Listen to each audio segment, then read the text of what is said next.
Mheshimiwa Spika, uniruhusu kwa unyenyekevu mkubwa niguse jambo la kihistoria lenye hisia na uzito mkubwa kwa taifa letu.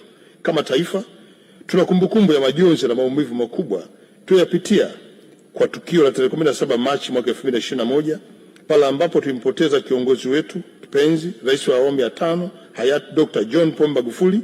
Ukweli usiopingika ni kwamba tukio hili lilituacha sote tukiwa na majonzi, taharuki na giza nene. Mheshimiwa Spika, katika giza hilo nene la huzuni iliyogubika taifa letu, Mwenyezi Mungu alimpa ushupavu, ujasiri na utulivu wa kipekee Mheshimiwa Dr. Samia Suluhu Hassan kuwa rais wa Jamhuri ya Muungano wa Tanzania na akawa faraja kubwa kwa Watanzania. Kiongozi huyu alisimama imara katika upepo mkali wa historia ya nchi yetu. Alichukua hatamu ya uongozi kwa utulivu, kwa busara na kwa ujasiri usioyumba, na katika kipindi hiki alitufundisha kuwa